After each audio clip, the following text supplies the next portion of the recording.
ओ hello भैया, उत्ता ही क्या देख रहे हो? इतना देखो, घंटा इधर है। हाँ, बेल आइकन दबा देना, चैनल सब्सक्राइब हो जाएगा, समझे? चलो जाओ, निकल लो। अरे रुको, तुम तो चल दिए। वीडियो देखते जाओ यार। हाँ, अब सुनो, लाइक शेयर सब्सक्राइब कर देना जरूर। कहा एगो बात तोहरा से कहल चाहता नहीं कहीं। का बोला? हम तोहरा से बहुत प्यार कइला हो। ना बाबा ना। अरमान भेजा।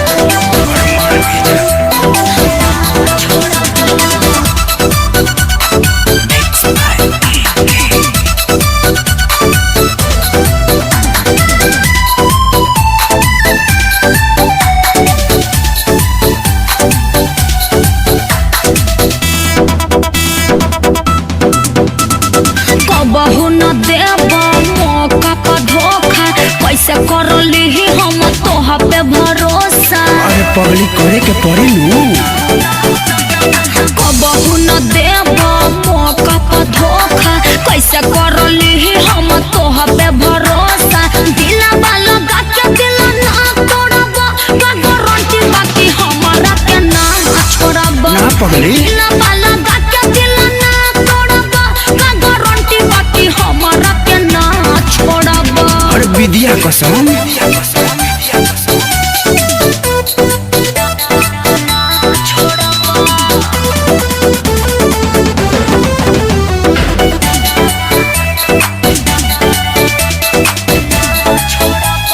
संगीत स्टूडियो।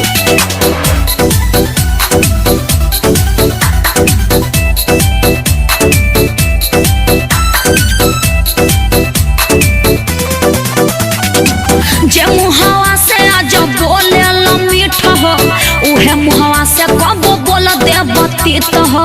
हम खूब जानतनी लइकन के चाल के। ओहो डर लगेला देखी दुनिया के रीत हो, काबे करे जा लगावे से प्रीत हो।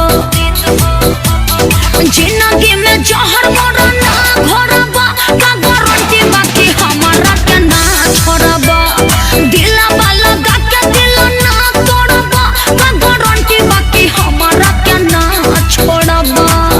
अरे 118% गारंटी बा, वो भी GST के साथ।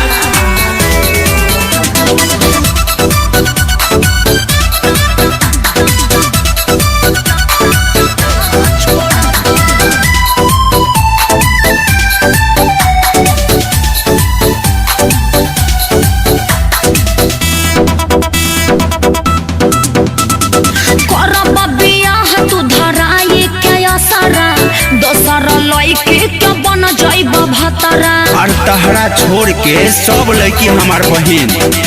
आजकल के लइकन के बुझे निमंतरा, एही से ये सब भड़ के नियंतरा।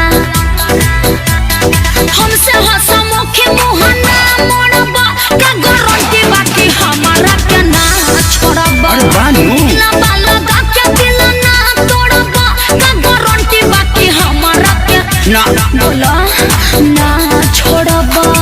चलो अभी कभी कोर्ट में अटकल जाए, जे हुई से देखल जाए।